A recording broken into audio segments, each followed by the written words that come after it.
सभी को नमस्कार दोस्तों। बिहार राज्य में वन रक्षक की भर्ती आई है 2020 में, जिनके पद हैं 484 पदों पे ये भर्ती होनी है। 10+2 योग्यता है।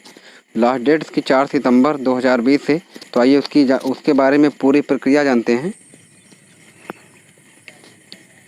चलिए जानते हैं पूरी प्रक्रिया फॉरेस्ट गार्ड में। तो देखिए, आप ऊपर लिखा हुआ है कि केंद्रीय चयन परिषद सिपाही भर्ती क्या है। कह रहा है कि पर्यावरण वन एवं जलवायु परिवर्तन विभाग बिहार सरकार में वन आरक्षी यानी कि फॉरेस्ट गार्ड के रिक्त पदों पर पुरुष और महिला उम्मीदवारों की सीधी नियुक्ति हेतु क्या है, ये विज्ञापन है। ऑनलाइन आवेदन पत्र प्राप्ति की जो अंतिम तिथि होगी वो है 4 सितंबर 2020, 4/9/2020। विज्ञापन संख्या ये है, आप देख सकते हैं।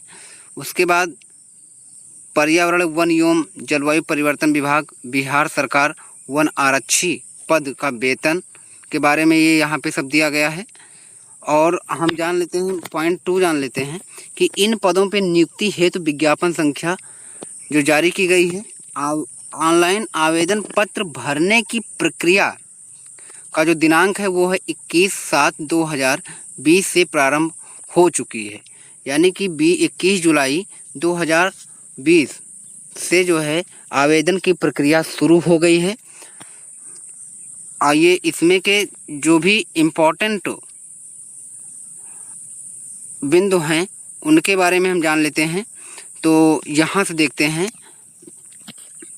ये दिया गया है कि रिक्त पर्यावरण वन एवं जलवायु परिवर्तन विभाग बिहार सरकार पटना का अधियाचना पात्रांक वन आरक्षित का जो दिया गया है ये है। और इसमें जो कुल पद हैं वो हैं 484। इसका जो विवरण है, आइए इसके विवरण को हम देख लेते हैं। विवरण जो दिया गया है वो इस प्रकार है। सामान्य वर्ग के पदों की कुल संख्या 186 आप देख रहे हैं। और आर्थिक रूप से जो कमज़ोर वर्ग हैं 41 सामान्य वर्ग में ही। अनुसूचित जाति के लिए 72 और महिलाओं के लिए जो पद दिए गए हैं वो सामान्य वर्ग में 58, आर्थिक रूप से कमज़ोर वो 12 और अनुसूचित जाति के जो पद हैं वो 25 हैं। अनुसूचित जनजाति के 2 पद हैं और अत्यंत पिछड़ा वर्ग के 17 पद हैं। और पदों की कुल संख्या यहाँ पे 46 दी गई है। चलिए आगे देख लेते हैं।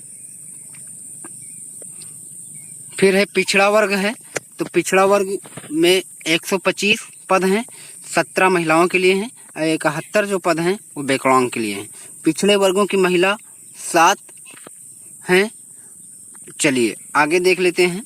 सामान्य प्रशासन विभाग बिहार के पात्रांक 25-26 दिनांक 18/2/2016 के आलोक में राज्य के वैसे स्वतंत्रता सेनानियों जिन्हें केंद्र सरकार द्वारा पेंशन स्वीकृति है, तो इसमें जो ये बातें दी गई हैं। चलिए आगे देख लेते हैं। कट ऑफ के लेके हम देख लेते हैं। जो भी इम्पोर्टेंट बातें हैं उनको हम जान लेंगे। कट ऑफ तिथि जो है, सभी अभ्यर्थियों के लिए आयु सीमा, शैक्षणिक योग्यता एवं बिहार सरकार की सेवा में निरंतर 3 वर्ष पूरा करने के लिए जो कट ऑफ की तिथि है वो 1 जनवरी 2020 को निर्धारित की जाती है। आगे देखते हैं। इसमें स्वतंत्रता सेनानियों की बात कही गई है। वन आरक्षी पद पर आवेदन हेतु पात्रता, ये यहाँ पे जो ये बिंदु हैं इम्पोर्टेंट बिंदु हैं। क्या है कि वन आरक्षी पद पर आवेदन हेतु पात्रता, पहला पॉइंट है कि भारतीय नागरिक होना अनिवार्य है। अभ्यर्थी की जो शैक्षणिक योग्यता है वो क्या है, वन आरक्षी पद पर भर्ती हेतु न्यूनतम शैक्षणिक योग्यता यानी कि मान्यता प्राप्त बोर्ड या विश्वविद्यालय काउंसलिंग से इंटरमीडिएट 10+2 अथवा उसके समकक्ष उत्तीर्ण होना जरूरी होगा। फिर क्या है, अभ्यर्थी की उम्र मैट्रिक अथवा समकक्ष परीक्षा के प्रमाण पत्र में अंकित जन्म तिथि के अनुसार निम्नमत होगी। सामान्य वर्ग के पुरुषों और महिलाओं के लिए न्यूनतम जो उम्र की रखी गई है वो 18 वर्ष और अधिकतम वर्ष क्या है, अधिकतम उम्र जो है वो 23 वर्ष। दूसरा पॉइंट है आर्थिक रूप से जो कमजोर असहाय वर्ग के लिए आरक्षण का अधिनियम 2019 की धारा 4(1) के अनुसार यह प्रावधान राज्य में लागू किसी अधिनियम के द्वारा विभिन्न आरक्षण के अतिरिक्त है। तो ये बातें हैं।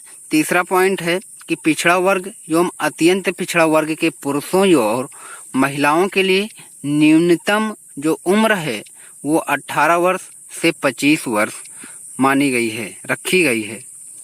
तो ये आइए हम देख लेते हैं। फिर इसमें अगर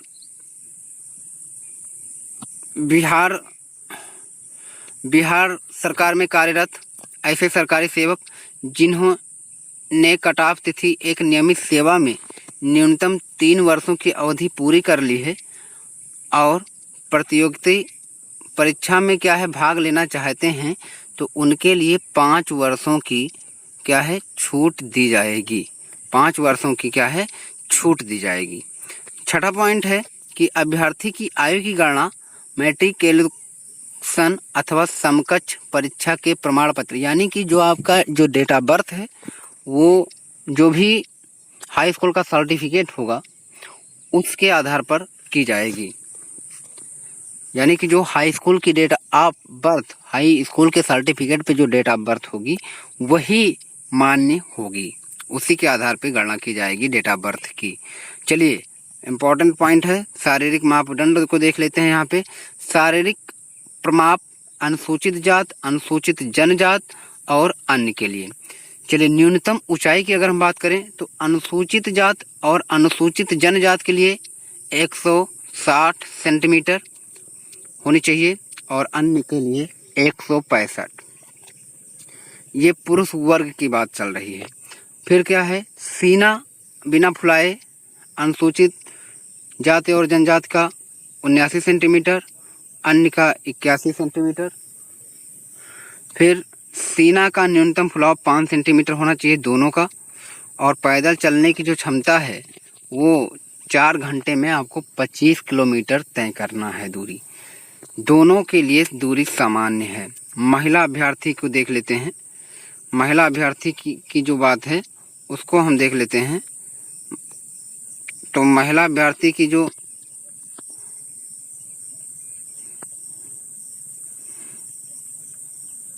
महिला अभ्यर्थी की अगर हम बात करें तो क्रमांक शारीरिक न्यूनतम ऊंचाई जो महिला की अनुसूचित जात और जनजात की 155 सेंटीमीटर और अन्य की 160 सेंटीमीटर होगी। जो इनकी दूरी है वो 4 घंटे में इन्हें 14 किलोमीटर की दूरी तय करना है।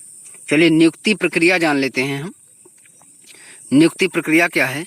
तो नियुक्ति प्रक्रिया प्रथम चरण जो होगी वो लिखित परीक्षा के आधार पे आवेदन पत्रों के संग्रहण के उपरांत आवेदन पत्रों की समीक्षा की जाएगी। जिन अभ्यर्थियों के आवेदन पत्र सही पाए जाएंगे उन्हें लिखित परीक्षा में आयोजित किया जाएगा। यानी कि सबसे पहले जो प्रक्रिया होगी वो लिखित परीक्षा की होगी। पहले लिखित परीक्षा करवाई जाएगी और बिहार विद्यालय परीक्षा समिति के इंटरमीडिएट 10+2 स्तर पर होगा।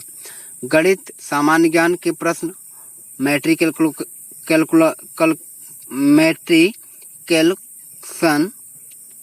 अथवा समकक्ष स्तर होंगे। हिंदी भाषा के प्रश्न को छोड़कर शेष प्रश्न हिंदी और अंग्रेजी दोनों भाषाओं में रहेंगे। और जो प्रश्न पत्र होगा आपका इसमें 4 भाग होंगे और जिनमें कुल 100 प्रश्न वास्तुपरक बहुविकल्पीय प्रश्न प्रकार के होंगे। सही उत्तर के लिए 4 अंक दिए जाएंगे। यानी कि 100 प्रश्न होंगे और एक प्रश्न का जो अंक निर्धारित किया गया है 4 नंबर। एक प्रश्न को आप सही करेंगे तो यानी कि 4 नंबर आपको मिलेंगे। भाग 1 में क्या है भाग 1 में देख लेते हैं। अब सब्जेक्ट विषय देख लेते हैं। भाग 1 जो होगा वो 30 प्रश्नों का होगा। 30 प्रश्नों का मतलब 3 चौक 12 यानी कि 120 नंबर का, जिसके अंतर्गत राष्ट्रीय और अंतर्राष्ट्रीय महत्व की सामयिक घटनाएं, भारत का इतिहास, भारतीय राष्ट्रीय आंदोलन, शासन एवं आर्थिक सामाजिक विकास से संबंधित प्रश्नों पर आधारित सिलेबस होगा ये। और भाग 2 में जो होगा 25 प्रश्न होंगे 10वीं कक्षा स्तर पर। ये संख्यान, आंकड़ों का निर्वाचन, आंकड़ों की पर्याप्तता आदि संबंधित प्रश्न पूछे जाएंगे। भाग 3 में भी 25 प्रश्न यानी कि जो 25 प्रश्न होंगे ये 100 नंबर के होंगे। तो इसमें क्या होगा, सामान्य विज्ञान होगा, पर्यावरण होगा, परिस्थितिकी, जैव विविधता, जलवायु, सामान्य मुद्दे पर आधारित प्रश्न होंगे। भाग 4 के अंतर्गत क्या होगा, हिंदी भाषा में अपने विचारों को सही रूप से प्रकट करना अथवा गंभीर तर्कपूर्ण गद्य को पढ़ने और समझने की योग्यता, ये 20 प्रश्न होंगे। ठीक है, यानी कि 80 नंबर का। चलिए आगे देख लेते हैं। पाठ्यक्रम की ये बात हो गई। तो ये कुल मिला के जितने भी इसमें महत्वपूर्ण बातें थी और ये भी जान लेते हैं। इस परीक्षा में विभिन्न कोटियों के लिए न्यूनतम आहर्तांक ये 40% सामान्य वर्ग को पाना अनिवार्य होगा, तभी उनका जो है न्यूनतम आहर्तांक प्राप्त करने के लिए असफल। अगर आप इतने अंक 40% अंक नहीं पाते हैं तो आपको असफल माना जाएगा। पिछड़ा वर्ग 36.5% अंक लाना अनिवार्य होगा, तब वो सफल माने जाएंगे। पिछड़ा वर्ग एनेक्चर यानी कि अत्यंत पिछड़ा वर्ग को 34% 34% और अनुसूचित जाति या जनजाति को 32% मार्क्स लाना अनिवार्य होगा। तो ये बातें रही हैं।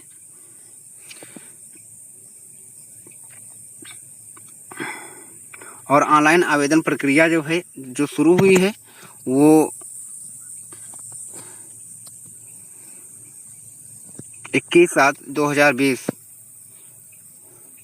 से शुरू हो गई है और इसकी जो लास्ट डेट है। और हाँ, इसकी जो फीस है ये भी जान लेते हैं हम। अत्यंत पिछड़ा वर्ग, आर्थिक रूप से कमजोर वर्ग और अनारक्षित यानी कि सामान्य वर्ग के अभ्यर्थियों के लिए जो फीस है वो 450 रुपया रखी गई है। आवेदन पत्र का मूल्य 112 रुपये। अभ्यर्थी के लिए ऑनलाइन आवेदन पत्र का मूल्य 112 रुपये होगा।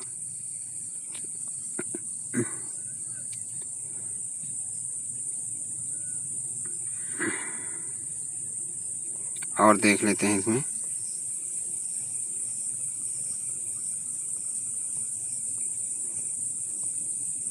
तो दोस्तों, अगर ये जानकारी आपको, अंतिम तिथि की बात अगर हम करें तो अंतिम तिथि जो है वो 4 सितंबर 2020 निर्धारित की गई है। इसी के साथ धन्यवाद सभी को। अगर वीडियो अच्छी लगी हो तो शेयर ज़रूर करें और हर एक सरकारी वैकेंसी की अपडेट पाने के लिए हमारे चैनल को सब्सक्राइब करें। धन्यवाद।